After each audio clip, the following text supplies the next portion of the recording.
Selamat malam, Swastiastu, Namo Buddhaya.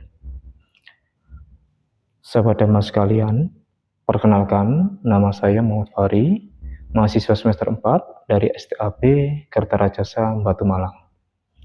Sungguh berbahagia pada kesempatan kali ini saya bisa berbagi Dhamma kepada sahabat Dhamma sekalian, yang dimana Dhamma yang akan saya uraikan itu berkenaan dengan 5 rintangan batin atau biasa disebut dengan Panca-Niwarana dan juga cara mengatasinya.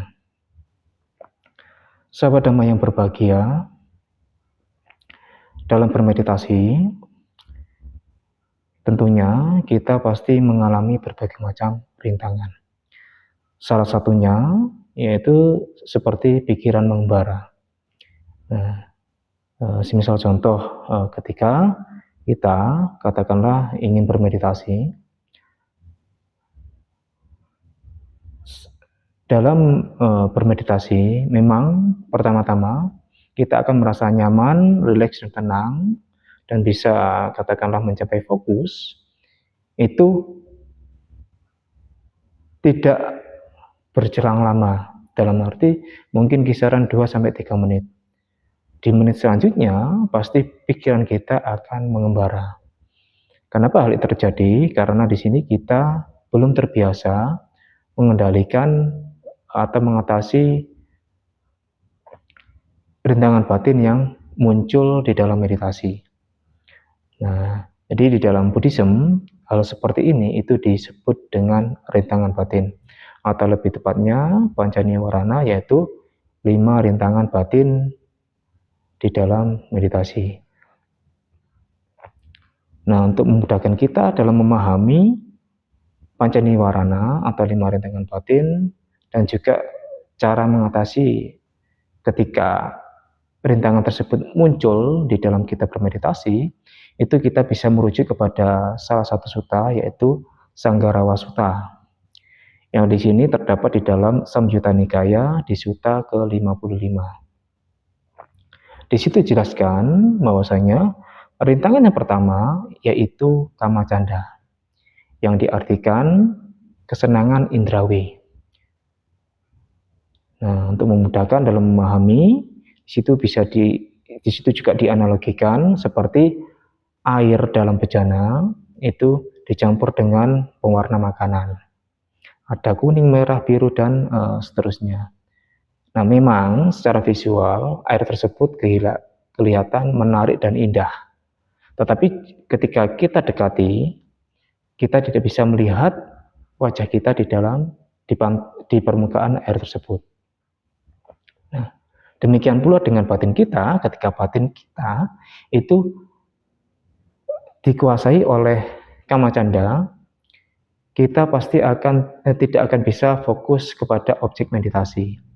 Karena fokus kita teralihkan kepada objek-objek yang menyenangkan, seperti ketika mata melihat bentuk, bentuk yang indah, pasti kita akan terpikat. Kemudian telinga mendengarkan suara yang merdu, pasti kita mengalami rasa senang dan bisa terpikat. Nah, jadi untuk mengatasi rintangan batin tersebut atau kamacanda, itu kita bisa memunculkan nekama atau nekama sangkapa, pikiran untuk melepaskan keterikatan terhadap objek yang menyenangkan. Karena ketika kita menuruti atau menikmati kesenangan tersebut, itu tidak bermanfaat bagi kita dalam hal spiritual, dalam hal meditasi. Di sini dalam hal meditasi. Jadi alangkah baiknya ketika rintangan tersebut muncul, segera kita lepaskan. Kemudian untuk yang kedua, yaitu biapada, yang artinya kebencian atau niat jahat. Nah, ini bisa dianalogikan seperti air yang direbus itu mendidih. Nah, air yang mendidih itu kan bergolak ya. Nah, jadi di air tersebut kita pasti tidak bisa melihat wajah kita. Nah, demikian pula ketika batin dikuasai oleh biya pada, itu pasti kita hawanya ingin marah, kemudian menghancurkan objek-objek yang kita benci. Nah, itu manifestasi dari biya pada. Nah, untuk mengatasi hal tersebut, nah itu bisa kita munculkan.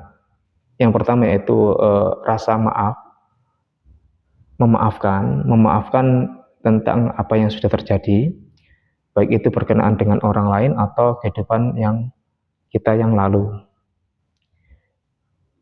Nah, rasa memaafkan itu membuat kita, batin kita itu bisa menerima atas sesuatu yang terjadi pada diri kita, dan setelah itu bisa kita kembangkan meta, cinta kasih. Nah, cinta kasih di sini itu bisa meredam agar kebencian itu tidak muncul di dalam batin kita. Karena di dalam Buddhism atau Sang Buddha pernah menjelaskan bahwasanya kebencian tidak akan selesai atau berakhir ketika dilawan dengan kebencian, tetapi akan bisa berakhir ketika dilawan dengan cinta kasih. Nah, kemudian untuk yang ketiga, rintangan ketiga yaitu tinamida, yang diartikan rasa kantuk dan malas. Nah, manifestasi kita analogikan untuk memudahkannya, bisa dianalogikan seperti air di dalam kolam yang ditumbuhi banyak tanaman air. Nah, tentunya di situ sinar matahari pasti tidak ada ruang bagi sinar untuk masuk, apalagi ketika kita bercermin di air tersebut, pasti kita tidak bisa melihat wajah kita. Demikian pula dengan batin kita, ketika batin dikuasai oleh tinamida, itu batin akan terasa berat, dan juga pastinya kita akan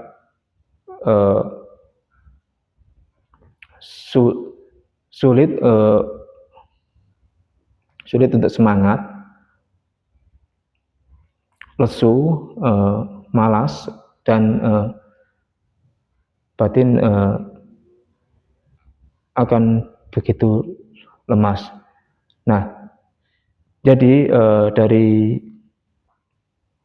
untuk mengatasi tinamida itu kita bisa memunculkan rasa semangat atau wirya. Nah, wirya itu bisa rasa semangat itu bisa munculkan ketika kita dalam meditasi. Itu ketika rasa kantuk muncul, kita bisa berdiri ke toilet atau kamar kecil untuk membasuh muka kita dengan air dingin agar kita lebih fresh, segar kembali, dan bisa melanjutkan meditasi yang telah kita jalankan. Atau bisa juga dengan cara lain, yaitu dengan kita merubah meditasi kita dari duduk menjadi meditasi jalan. Atau ketika kalau semisal meditasi jalan itu tidak, istilahnya kita masih merasa ngantuk, kita bisa sudahi meditasi tersebut dan kita ganti dengan meditasi di waktu yang lain, yang kita dalam keadaan badan yang segar atau fresh seperti itu. Yang kemudian yang keempat yaitu udaca kuca, yang diartikan sebagai kegelisahan dan penyesalan. Nah, ini bisa dianalogikan seperti air yang diterpa oleh angin, di mana air tersebut tidak bisa tenang dan senantiasa bergejolak ya, bergolak seperti itu. Nah, demikian pula dengan batin. Batin ketika diterpa atau dikuasai oleh Udah cakup kuca, pasti batin tidak akan bisa tenang. Karena udah cakup kuca, itu pikiran senantiasa mengembara. Ketika pikiran mengembara ke masa lalu, itu pasti akan berkenaan dengan penyesalan atau kukuca. Berkenaan dengan masa depan, itu biasanya udaca yang eksis, yaitu rasa gelisah atau cemas terhadap apa yang akan terjadi di masa depan.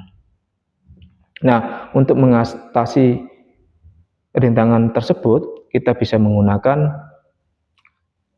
upasama cita, yaitu menenangkan pikiran dengan cara kita memahami bahwasanya kalau kita mengikuti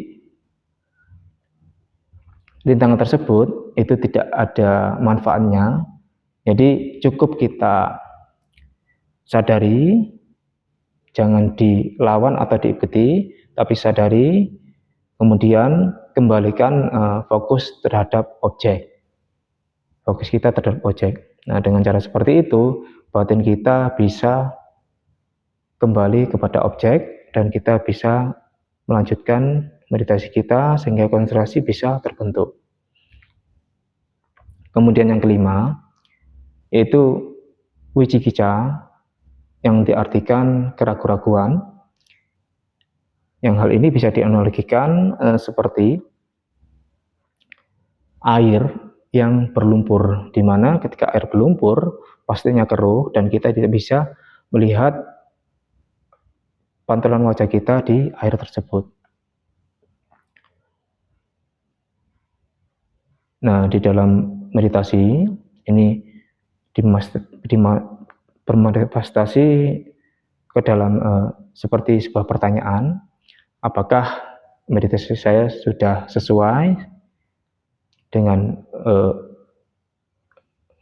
apa yang diajarkan oleh sang guru? Apakah yang diajarkan sang guru itu benar? Jadi berkaitan dengan pertanyaan-pertanyaan yang membuat kita ragu akan meditasi kita. Nah, hal itu bila mana dibiarkan akan menghambat kita di dalam meditasi. Jadi cara mengatasinya itu bisa kita meningkatkan sada yang berlandaskan pada kebijaksanaan. Artinya kita harus menyelidiki kebenaran atau pertanyaan kita agar kita tidak timbul keraguan lagi. Nah, jadi sebagai penutup, kesimpulannya yaitu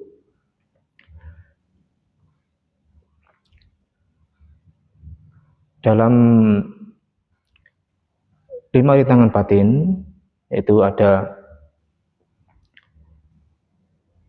kamacanda, kesenangan indrawi bisa diatasi dengan nekama sangkapa, kemudian biapada bisa diatasi, atau kebencian bisa diatasi dengan memaafkan dan memancarkan meta. Tinamida itu bisa diatasi dengan memunculkan rasa semangat atau wirya. Kemudian udaca kukuca itu bisa diatasi dengan upasama cita, dan wicikica itu bisa diatasi dengan meningkatkan sada. Semoga pemahaman atau pengetahuan kita di dalam Pancaniwarana menambah kita. Semoga dengan memahami Pancaniwarana kita bisa berkembang di dalam Buddha Dharma, baik secara pengetahuan, praktik maupun pencapaian. Demikian dari Samanera akhiri, Sabisata Bhawantu Sukhitata, semoga semua makhluk berbahagia.